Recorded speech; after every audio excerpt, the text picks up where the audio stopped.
गुरुजी, शिवराज सिंह चौहान ने कहा है कि राहुल गांधी प्रतिपक्ष के नेता हैं, उनको सोच समझकर जवाब और बयान देना चाहिए। क्या कहेंगे उसको? देखिए, शिवराज सिंह चौहान जी ने बिल्कुल ठीक कहा है कि राहुल गांधी जी नेता प्रतिपक्ष हैं, उन्हें सोच समझ के बोलना चाहिए। लेकिन मैं शिवराज जी से कहना चाहता हूँ कि सोच समझ कर के वो बोलता है जिसमें सोच और समझ होती है।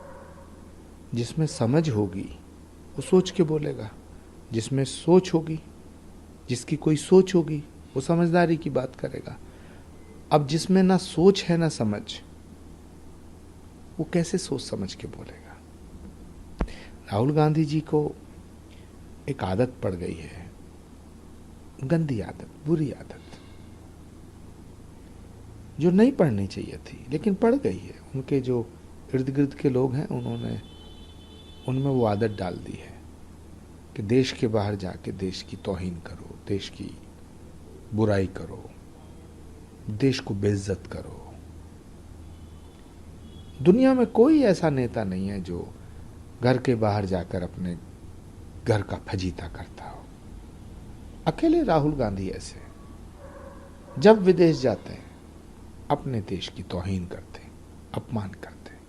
माफी मांगनी चाहिए उन्हें पूरे देश से, क्षमा याचना करनी चाहिए भारत से।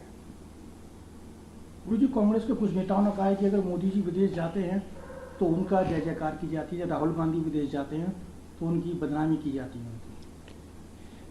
ये कर्मों के फल हैं, कांग्रेस पार्टी के पुराने पाप हैं जो कांग्रेस को भुगतने पड़ेंगे।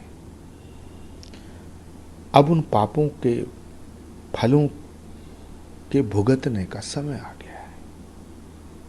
मेरा पक्का यकीन है कि राहुल गांधी जी कांग्रेसियों का इलाज कर देंगे, पूरी कांग्रेस का इलाज कर देंगे। गुरुजी, गठबंधन की बात करते हैं। इस बार हरियाणा में आम आदमी पार्टी और कांग्रेस का गठबंधन दिख नहीं रहा।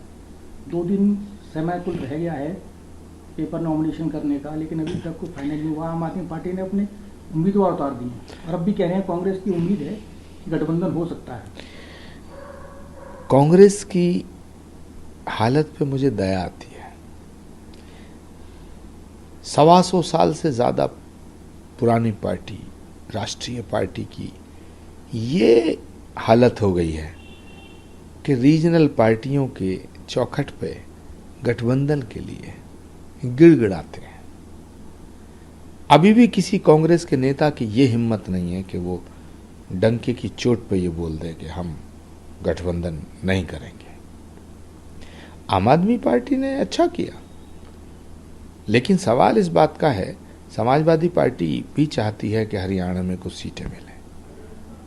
समाजवादी पार्टी को अगर सीट हरियाणा में दी जाती हैं तब तो 2027 में कांग्रेस पार्टी को उत्तर प्रदेश में गठबंधन की उम्मीद करनी चाहिए।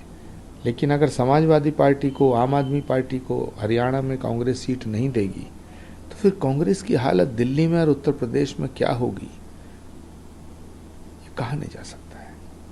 लेकिन अफसोस कि राहुल गांधी जी के नेतृत्व में कांग्रेस आज किस हाल में खड़ी है।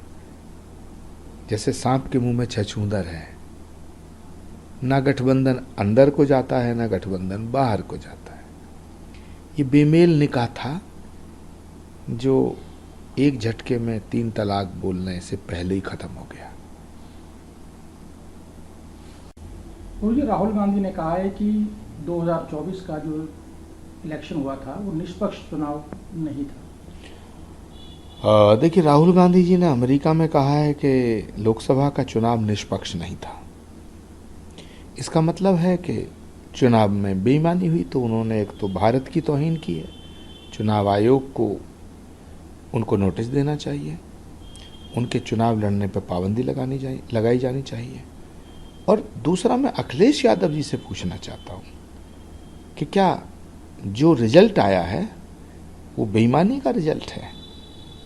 अखिलेश यादव जी बताएं, क्या वो राहुल गांधी जी के इस बयान से सहमत हैं कि ये जो चुनाव हुआ है ये निष्पक्ष नहीं था, ये फेयर नहीं था?